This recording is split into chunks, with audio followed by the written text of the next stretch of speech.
마태복음 18장 19절에서 20절 말씀을 봉독하겠습니다. 진실로 다시 너희에게 이르노니 너희 중에 두 사람이 땅에서 합심하여 무엇이든지 구하면 하늘에 계신 내 아버지께서 저희를 위하여 이루게 하시리라.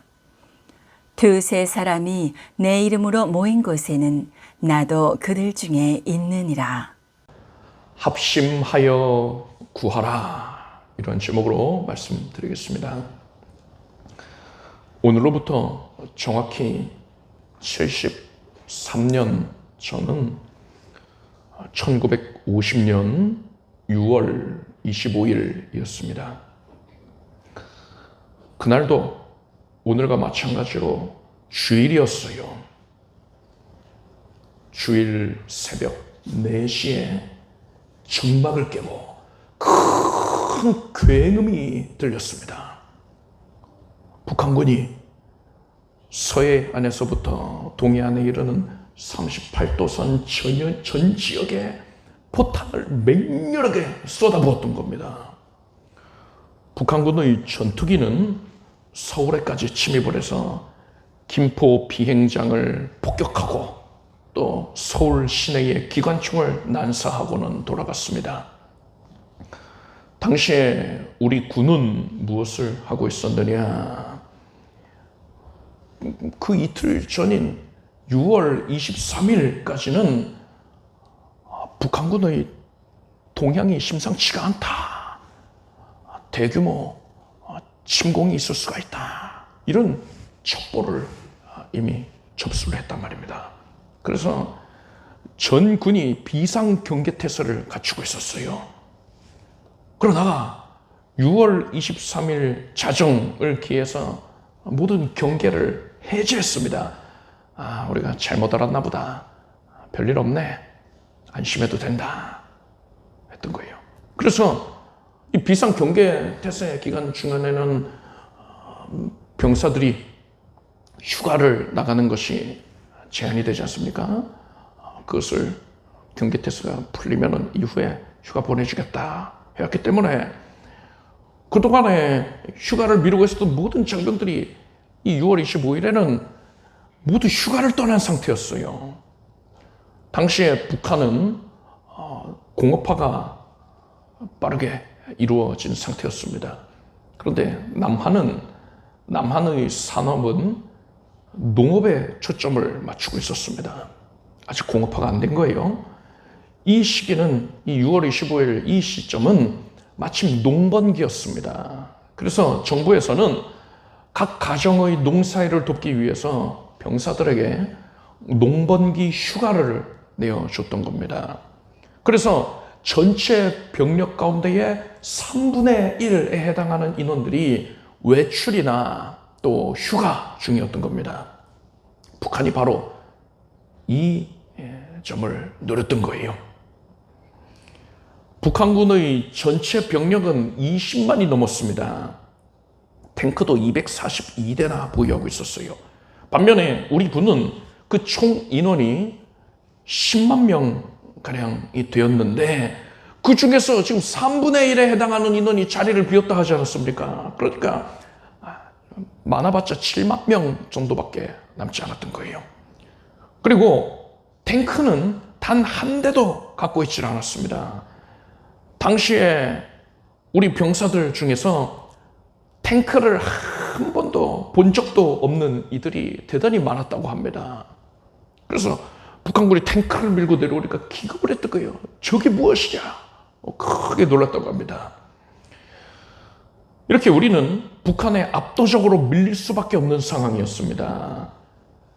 전쟁 개시 사흘 만에 수도 서울을 빼앗겼고 한 달 만에 부산을 제외한 남한의 모든 영토가 북한군의 수중에 들어가게 됐습니다.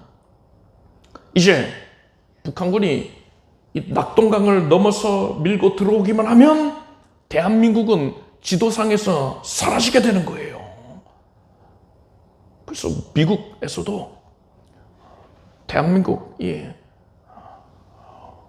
온전히 점령당하는 것은 이제 기정사실이다라고 생각을 하고, 그러면은 대한민국 정부를 도피를 시켜야 할 것인데, 그러고서는 어느 땅에다가 그 정부를 세울 수 있게끔 배려를 해줘야 되냐, 이런 고민을 하고 있었다고 합니다.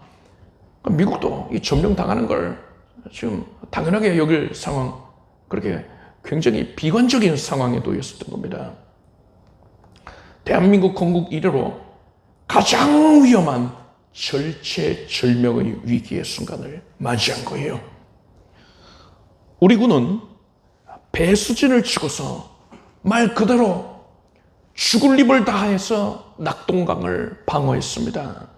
그렇지만 북한군의 파상 공세로 인해서 낙동강을 빼앗기는 건 이제 시간 문제였습니다. 북한군은 이제 병력을 낙동강에 집중을 시켜가지고 이제 대규모 전략을 펼칠 것인데, 그러면 낙동강을 뺏기는 거는, 부산을 뺏기는 거는 이제 기정사실화된 거예요. 지상 화력만으로는 북한군을 도저히 막아낼 수가 없었습니다. 지상 화력이라 하면은 이제 포탄을 쏘는 거지요. 그걸로는 그 어마어마한 적들을 상대할 수가 없는 겁니다. 그래서 공중 지원이 절실했습니다. 폭격기가 폭탄을 떨어뜨려 줘야 되는 거예요. 그렇지만 이 시기는 장마철이었습니다. 여러분, 이제 곧 장마 시작된다, 뉴스에서 이렇게 말하고 있잖아요. 바로 이 시점이 73년 전에도 장마철이었던 거예요. 그래서 하늘에는 구름이 가득하고 비가 계속해서 그침없이 내리고 있었습니다. 이렇게 악천후 상황이 되니까 어떡합니까? 폭격기가 뜨더라도 구름에 가려서 지면이 상황이 어떠한지 알 길이 없는 거예요.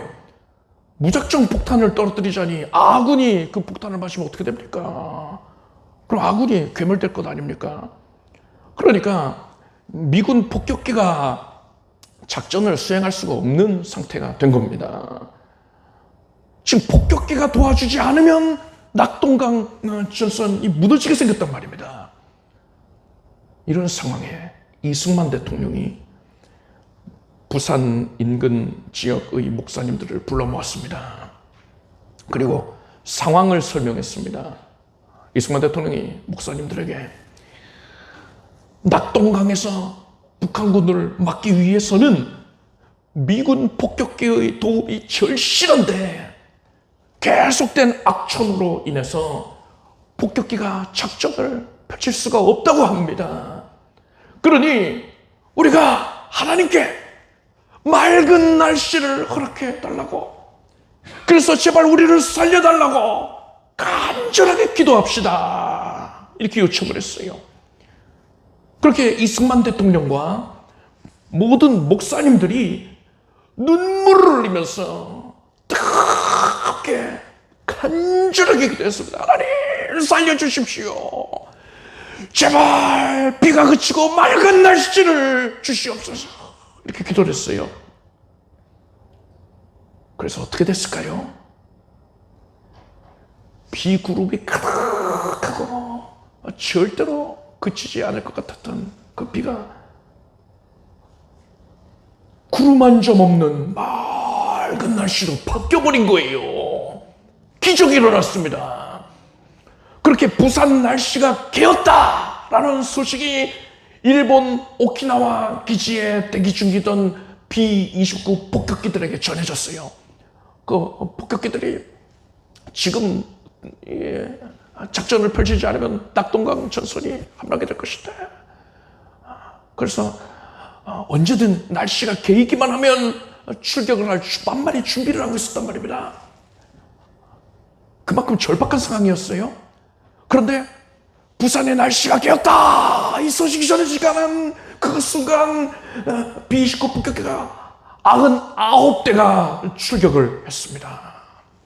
그들이 이륙을 해서 낙동강 인근에 자리 잡고 있었던 북한군 주둔지를 융단 폭격을 한 거예요.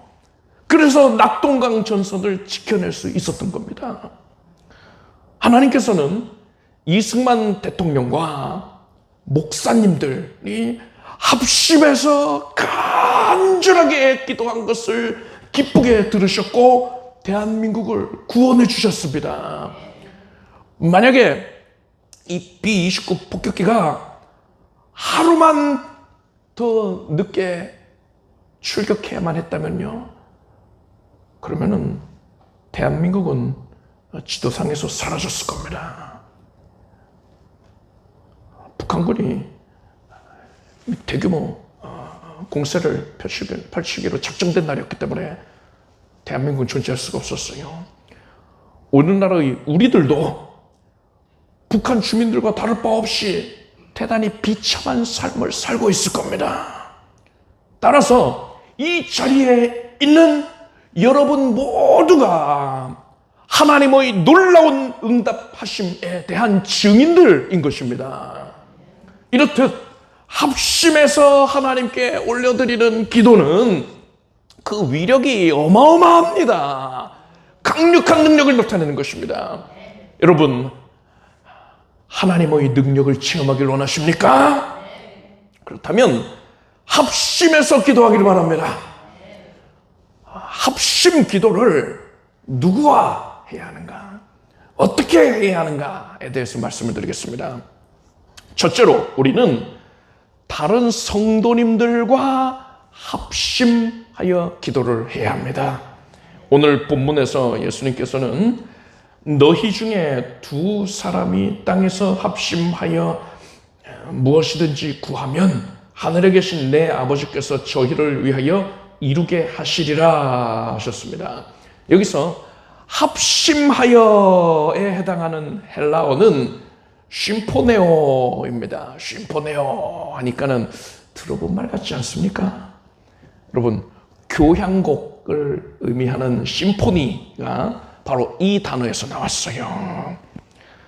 함께 성도들이 모여서 기도를 하면 그 소리가 웅성웅성거리고 시끄럽지 않습니까? 그런데 하나님께서는 바로 그 기도 소리를 교향곡처럼 저렇게 아름다운 선율로서 듣고 계시다는 거예요.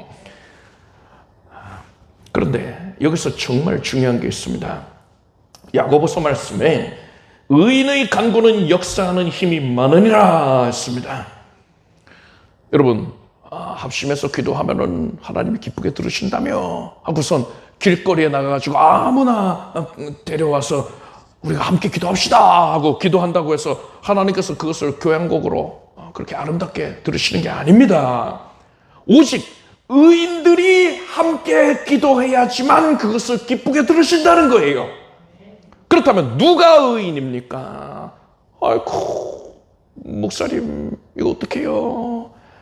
저는 죄가 많으니까 제가 기도하면 심포니가 안 되겠네요. 여러분, 이렇게 생각하십니까? 이렇게 생각하는 그분이 바로 의인이에요.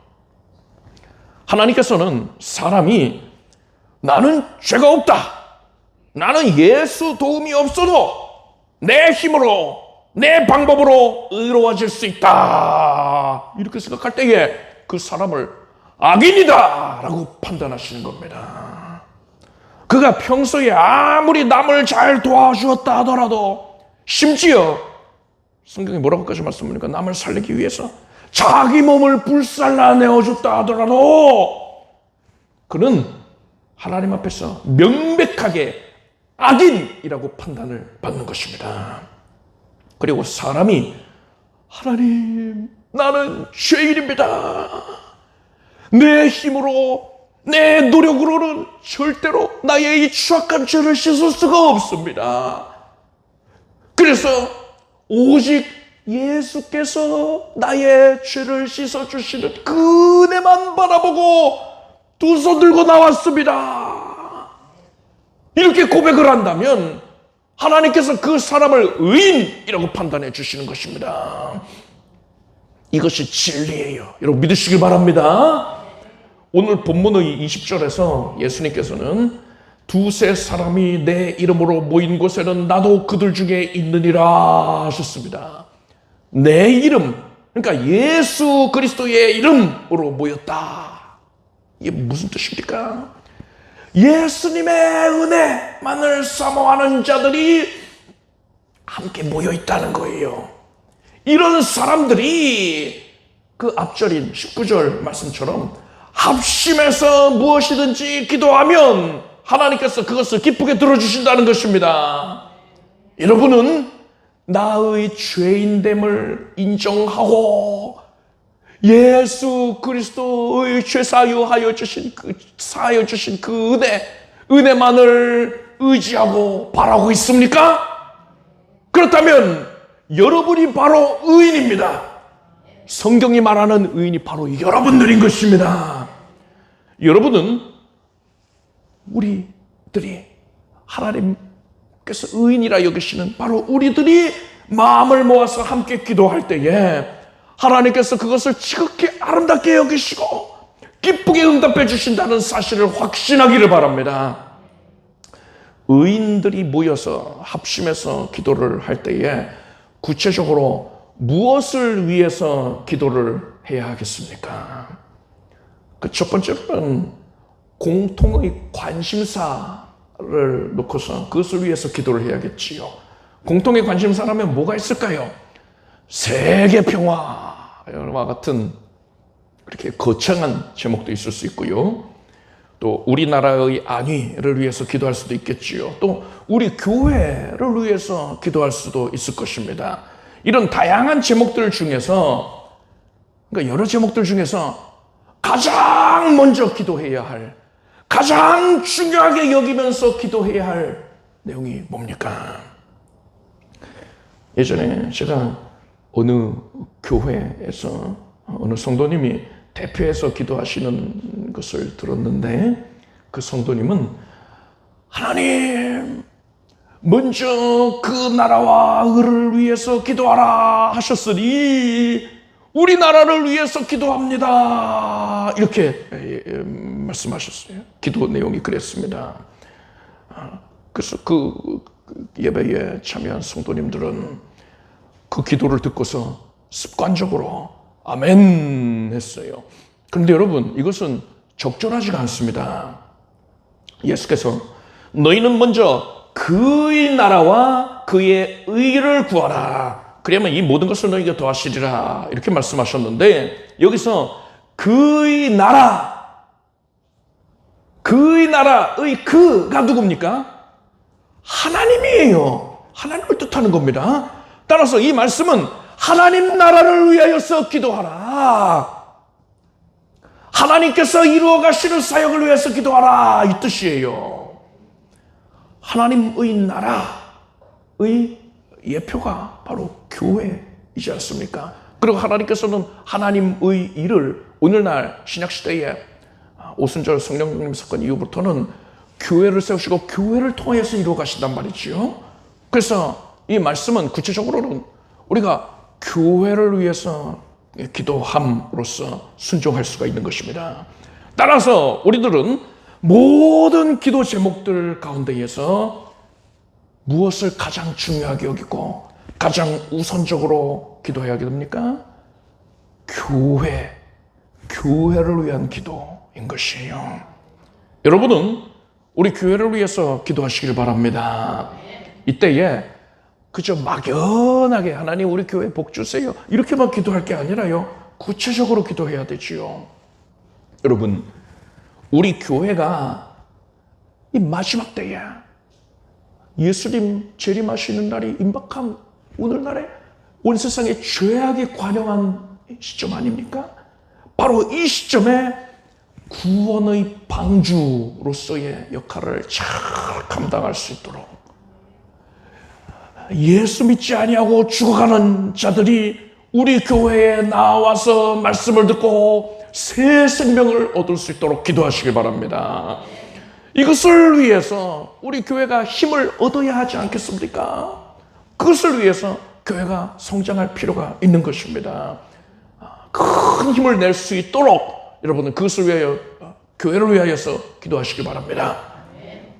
이렇듯 교회를 위한 기도를 최우선적으로 한 후에는 무엇을 위해 기도해야 될까요? 사도 바울은 디모데전서 말씀에 임금들과 높은 지위에 있는 모든 사람을 위하여 하라. 이는 우리가 모든 경건과 단정한 중에 고요하고 평안한 생활을 하려 함이니라 했습니다. 여러분은 우리가 평안한 생활을 할 수 있도록, 평안 가운데 신앙생활을 할 수 있도록 우리 나라를 위해서 기도하십시오. 6.25와 같은 사건이 다시 일어나면 안 돼요. 를 위해서 구체적으로는 북한 정권의 야욕을 꺾어주시고 핵무기가 철폐되도록, 그리고 복음으로 통일이 될 수 있도록 이것을 위해서 기도하시기 바랍니다. 그리고 우리나라의 대통령을 비롯한 모든 정치 지도자들이 하나님을 두려워하게 해달라고, 그래서 오직 하나님의 뜻에 따라서 국정을 운영하도록 그렇게 여러분 기도하시기 바랍니다. 이렇듯 공통의 기도 제목을 놓고서 기도한 후에는 뭘 위해서 기도해야 됩니까? 다른 성도를 위해서 기도해야 돼요. 이게 중요합니다. 여러분, 나와 직접적으로 관련이 없는 일인데도 그 성도, 다른 성도가 겪고 있는 어려움을 위해서, 질병의 치료를 위해서, 문제 해결을 위해서, 그것을 바로 나의 일로 여기고서 간절하게, 절박하게 애끓는 심령으로 기도를 한다면 여러분, 이게 바로 아가페를 흘려보내는 겁니다. 하나님은 사랑이시라 했습니다. 하나님은 아가페시라 한 거예요. 하나님이 곧 아가페이시고 하나님은 아가페의 출처가 되십니다. 하나님께서는 하나님 자체가 아가페이시기 때문에 하나님께서는 성도들 가운데에 아가페를 활발하게 흘려보내는 성도를 주목하시는 것이고, 그에게 새로운 아가페를 넘치게 부어주시는 거예요. 우리가 다른 성도를 위해 기도할 때에 습관적이고 형식적으로 그렇게 기도하는 게 아니라 이미 말씀드렸다시피 나의 일로 여기고 애끓는 심령을 가지고서 하나님 앞에서 그를 위하여 기도를 한다면 하나님께서 그것을 귀하게 돌아보시고서 응답해 주시는 것입니다. 그리고 여기서 중요한 게 있어요. 내가 그를 위해 기도했는데 하나님께서 그에게만 응답해 주시는 게 아니라 그것을 기도한 나에게도 동일하게 응답을 해 주신다는 겁니다. 하나님께서 아브라함에게 너를 축복하는 자에게는 내가 복을 내리고 너를 저주하는 자에게는 내가 저주하리니 땅의 모든 족속이 너를 인하여 복을 얻을 것이리라 하셨습니다. 여러분, 성경은 예수 믿는 성도가 곧 아브라함의 영적 자손이라고 증거하고 있습니다. 따라서 아브라함에게 하나님께서 언약하신 내용들은 아브라함의 신앙을 상속받은 오늘날의 우리들에게도 동일하게 적용이 되는 거예요. 여러분이 아브라함의 자손들입니다. 하나님께서 아브라함에게 언약하신 바가 여러분에게 적용된다는 걸 믿으시길 바랍니다. 따라서 나만 아브라함의 자손이 아니고 다른 성도들도 예수 믿는 자는 다 아브라함의 자손이잖아요. 내가 아브라함의 자손인 다른 성도를 축복한다면, 그를 위하여서 애끓는 심령으로 기도를 한다면 하나님께서는 그에게만 복을 주시는 것이 아니라 아브라함의 언약으로 인하여서 너를 축복하는 자를 내가 복을 내리고 하셨잖아요. 그를 축복했기 때문에 내가 그 복을 나도 받게 되는 거예요. 그를 위하여서 기도한 나에게도 동일한 복을 내려주시는 겁니다. 여러분은 이러한 신령한 원리를 분명히 깨달으시길 바랍니다. 그래서 다른 성도를 위하여서 기도하기를 힘쓰길 바랍니다. 둘째로 우리는 주의 종과 합심 기도를 해야 합니다. 하나님께서는 많은 성도들 가운데에서 몇몇을 사역자, 그러니까 목회자로 지명하여서 세우셨습니다. 불러 세우신 거예요. 우리는 이렇게 하나님께 부름을 받아서 사역자가 된 이들을 주의 종, 목회자 이렇게 부르고 있어요. 여러분, 이 주의 종이라는 것은 자기 열심으로 나 사역자가 돼야겠어 해서 나선 사람들을 의미하는 게 아니에요. 하나님의 강권적인 부르심, 그 부르심에 순종하여 나온 자들, 그들을 일컫는 말입니다. 여러분, 이렇게 하나님께 부름을 받아서 세움을 입은 이들은 그가 아무리 부족하고 못나고 연약하다 하더라도 배운 게 없고 너무나도 곤비한 상황에 처해 있다 하더라도 하나님께서는 하나님이 그 사람을 불러내셨기 때문에 하나님이 반드시 그의 사역을 책임을 져 주십니다. 반드시 기름을 부으시는 거예요. 그리고 하나님께서는요, 하나님이 불러 세운 종, 그가 하나님이 자신에게 맡겨주신 양무리, 그 양무리들을 위해서 기도할 때에 그 기도를 절대로 외면하지 않으십니다. 왜요? 예수 그리스도가 목자장이시고 예수께서 친히 목자로서 세웠기 때문에, 그에게 그 양을 맡기셨기 때문에 예수님이 그가 양무리들을 돌보는 것에 지극한 관심을 갖고 계시단 말이에요. 그래서 하나님이 세운 목자가 그들을 위하여서, 양무리를 위해서 기도할 때에 하나님께서 큰 관심을 갖고 그 기도를 들어주신단 말입니다. 절대로 외면하지 않으시는 겁니다. 여러분, 예수께서는 너희를 영접하는 자는 나를 영접하는 것이요 나를 영접하는 자는 나 보내신 이를 영접하는 것이니라. 선지자의 이름으로 선지자를 영접하는 자는 선지자의 상을 받을 것이요 의인의 이름으로 의인을 영접하는 자는 의인의 상을 받을 것이요 라고 하셨습니다. 이게 무슨 말입니까? 여러분이 주의 종을 영접하고 그를 사랑하면 하나님께서 그에게, 그러니까 주의 종에게 부어주시는 신령한 복을 여러분들도 동일하게 받아 누리게 해주신다는 거예요. 참으로 놀라운 말씀이지요. 따라서 여러분이 하나님이 세우신 주의 종과 목자와 양의 관계를 맺고서 목자의 보살핌을 받고 기도를 받는다면 그것만큼 복된 일이 없는 겁니다. 반면에 하나님께서 기름 부으시는 목자를 따르지 않는다면 어떻게 될까요? 그런 사람은 다른 종류의 복은 얼마든지 받을 수 있을지는 모르겠으나 하나님께서 목자를 통하여서 베풀어 주시기로 작정하신 그 복은 누릴 수가 없게 되는 거예요. 여러분은 하나님께서 세우신 권위와 권세를 존중하고 그것에 순종하기를 바랍니다. 그리고 하나님이 기름 부으시는 목자를 사랑해서 그를 의지하기를 바랍니다. 그에게 적극적으로 기도 부탁을 하고 기도를 받으세요. 목자와 양의 관계는 긴밀하게, 친밀하게 맺으면 맺을수록 더 복된 겁니다. 여러분은 주의 종과 함께 마음을 합하여서 기도함으로써 복을 받아 누리게 되길 바랍니다. 셋째로 우리는 성령님과 합심 기도를 해야 합니다. 여러분은 예수 그리스도께서 나의 죄를 사하여 주신 은혜를 믿으십니까? 여러분, 이 은혜를 믿는다는 것은요, 거저 이루어지는 게 아닙니다. 성령 하나님께서 여러분의 내면에 들어오셔서 이 은혜를 믿는 믿음을 주신 거예요. 그러지 않으면요, 성령으로 말미암지 않고는 예수를 주시할 수 없다 하지 않았습니까? 만약에 성령께서 내주하셔서 믿음을 주시지 않았으면은 우리는 어떤 반응을 보여야 됩니까? 예수가 죄를 씻어줬다고 그런 얼토당토하는 말이 어딨어? 그걸 믿기만 하면 구원받는다고? 그게 기독교 신앙이야? 그런 바보 같은 소리나 할 것 같으면은 내 앞에서 썩 꺼져버려! 이런 반응을 보인단 말이에요. 실제로 이런 반응을 보인단 말입니다.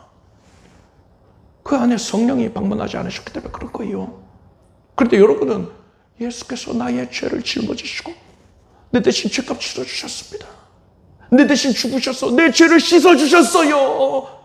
이 은혜를 믿음으로 고백할 수 있으니 이게 뭘 뜻합니까? 여러분 안에 지금 성령이 들어와 계시는 것입니다. 여러분 안에 거하시는 성령님께서는요, 여러분을 위하여서 기도하고 계십니다. 이와 같이 성령도 우리 연약함을 도우시나니 우리가 마땅히 빌바를 알지 못하나 오직 성령이 말할 수 없는 탄식을 우리를 위하여 친히 간구하시느니라. 나를 위해서 지금 이 시간에도 쉼없이 성령께서, 내 안에 거하시는 성령께서 나를 위해 기도하고 계십니다. 따라서 여러분, 이제 여기서 우리가 한 가지 착안을 할 수가 있죠. 이제 우리는 성령님과 마음을 합하기만 하면 성령님과 합심 기도를 하는 게 가능하게 된 거예요. 그렇다면 어떻게 해야지 성령님과 마음을 합할 수 있는 겁니까? 어떻게 하면 성령님과 합심 기도를 할 수 있습니까? 방언 기도가 바로 그 답입니다. 사도 바울은 방언을 말하는 자는 사람에게 하지 아니하고 하나님께 하나니 이는 알아듣는 자가 없고 그 영으로 비밀을 말함이라 했어요. 여러분, 방언 기도의 내용은요, 나도 무슨 내용인지 몰라요. 하는 사람도 몰라요. 내 안에서 성령께서 하시는 그 기도가 내 입술을 통하여서 드러나는 것이기 때문에 내 의지에 의하여서 주장할 수 있는 게 아닙니다. 전적으로 성령님의 뜻에 달려있는 거예요. 따라서 내가 방언으로 기도를 한다는 것은 성령님의 의지에 나의 의지를, 성령의 의지를 나의 의지로 삼는 거예요. 성령의 마음 안에 들어가는 겁니다. 이것을 통해서 성령님과 내가 마음을 합할 수가 있게 되는 거예요. 여러분, 여러 합심 기도들이 있지 않았습니까? 다른 성도와 합심, 주의 종과 합심 했다 했는데, 그런 여러 종류 중에 성령님과 합심하여 기도하는 것, 이 방언 기도가 가장 강력한 합심 기도라고 할 수 있어요. 왜 그렇습니까? 하나님께서 사람에게 궁극적으로 원하시는 게 뭡니까? 사랑의 교제잖아요. 그것을 위해서 사람을 창조하지 않으셨습니까? 누차 강조해서 말씀드렸단 말입니다. 방언 기도는 성령님과 사람의 마음이 합해지는 것이기 때문에 하나님과 긴밀한 교제가 이루어지는 상태라고 할 수가 있습니다. 반면에 그 외의 일반적인 합심 기도는요, 그 기도하는 내용이 하나님의 뜻에 100% 부합하는지 그것을 알지는 못하지요. 우리가 기도한 내용과 다르게 또 응답 주실 수도 있는 겁니다. 그렇지만 방언 기도는 100% 온전하게 하나님의 뜻에 일치하는 것이기 때문에 하나님께서 완벽하고 철저하게 반드시 응답해 주시는 것입니다. 여러분은 방언을 통해서 성령님과 합심하여 기도하기를 힘쓰시기 바랍니다. 오늘은 이 합심 기도가 얼마나 대단한 것인지, 그리고 누구와 함께 합심 기도를 해야 하는가, 무슨 제목으로 기도해야 하는가, 이것을 말씀드렸습니다. 첫째로 우리는 다른 성도들과 함께 교회를 위해서, 또 우리 나라를 위하여서, 또 다른 성도를 위하여서 합심하여 기도해야 한다 말씀드렸어요. 둘째로 우리는 주의 종을 사랑하는 마음으로 주의 종과 합심해서 기도해야 됩니다. 셋째로 내 안에 거하시는 성령님과 함께 방언으로 합심해서 기도하는 것을 하나님이 가장 기뻐하십니다. 이제 우리는 어떻게 기도해야 될까요? 이 세 가지를 합치면 되는 거예요. 다른 성도들과 함께, 그리고 주의 종과 함께 우리 교회를 위해서, 또 나라를 위해서, 다른 성도들을 위해서 간절하게, 그것이 바로 나의 일인 양 부르짖어서 또 방언으로 기도하기를 힘쓰면 되는 겁니다. 이 기도에 반드시 능력이 따르는 것입니다. 여러분, 이제 7월 첫째 주부터 본격적으로 구역 예배를 시작할 것입니다. 이것을 위해서 매 주일마다 구역 예배 자료를 여러분들께 나눠드릴 거예요. 여러분이 지금 주보를 가져가시는 것처럼 구역 예배 자료를 가져가셔서 구역 예배 시간에 활용을 하시면 됩니다. 그렇게 여러분이 구역 예배를 드릴 때에 제가 각별히 당부드리는 말씀은 구역 예배 시간을 합심 기도를 하는 시간으로 활용을 하시라는 겁니다. 합심 기도에 전념을 해야 되는 거예요. 구역장님들께서는 구역원들의 기도 제목을 정리를 하셔서 구역 내에서 기도 제목을 공유하시고 또 함께 기도하십시오. 그리고 그렇게 정리가 된 기도 제목을 저한테도 주셔야 돼요. 그래서 저도 함께 합심하여서 기도할 것입니다. 그래서 우리 전도사님께서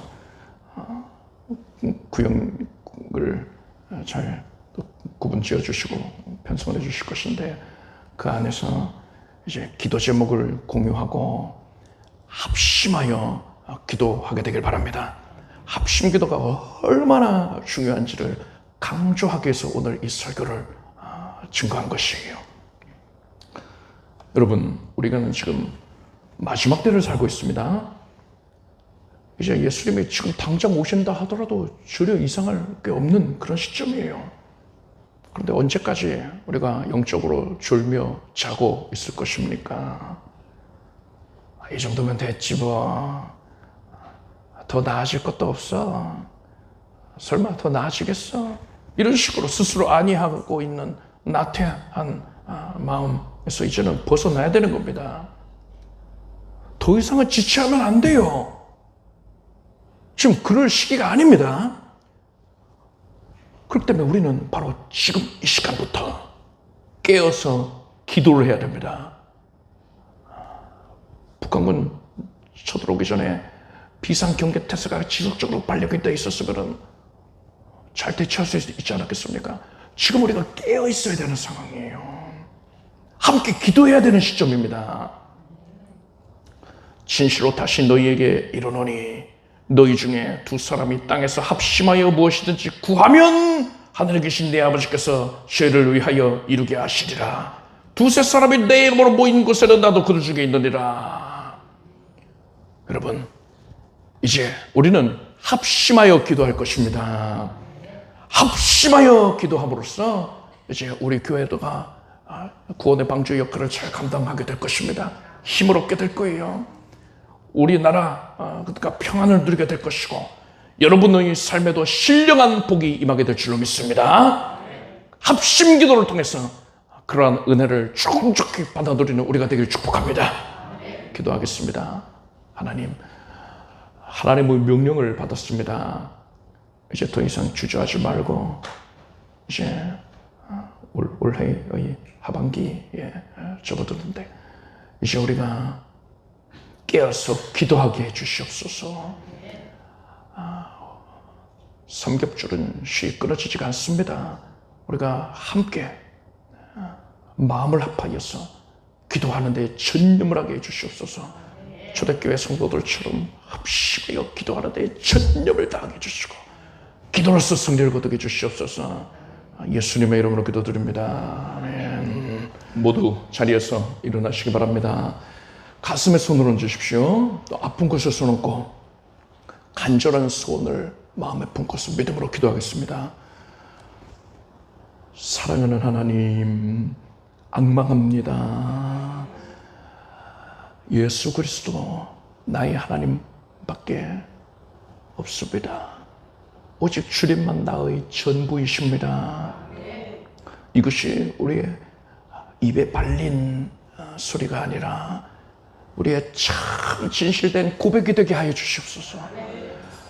나의 모든 것 되시는 예수 그리스도의 영으로 오신 나의 하나님, 성령님을 기쁨으로 모셔드립니다. 성령께서 지금 우리 안에 충만하게 임재하셔서 능력을 나타내 주시는 것을 감사합니다. 하나님, 주의 백성들이 가지고 있는 모든 연약을 예수께서 대신 떠맡아 주소서. 모든 무거운 짐을, 세상의 그 모든 무거운 짐들, 그것으로 인하여서 주의 백성들이 허덕이고 있었으니 이제 그 무거운 짐을 예수께서 대신 담당하여 주시다. 기쁨으로 주님께 맡깁니다. 이제는 자유할지어다. 모든 억압에서 해제될지어다. 모든 죄의 속박이 사라져라. 반복된 죄의 구속도 사라질지어다. 우울증이 사라지고 마음의 모든 저주의 굴레가 이 시간에 끊어지게 될지어다. 이제 구원받은 은혜에 대한 기쁨과 감격이 가득하게 될 것이고, 다윗이 기뻐 뛰었던 것처럼 우리의 심령이 하나님 앞에서 하나님의 임재로 말미암아 기뻐 뛰게 될지어다. 우리의 연약한 육신을 예수께서 불쌍히 여기시고 지금 성령의 나타난 그 능력으로 말미암아 고쳐주실 것을 믿습니다.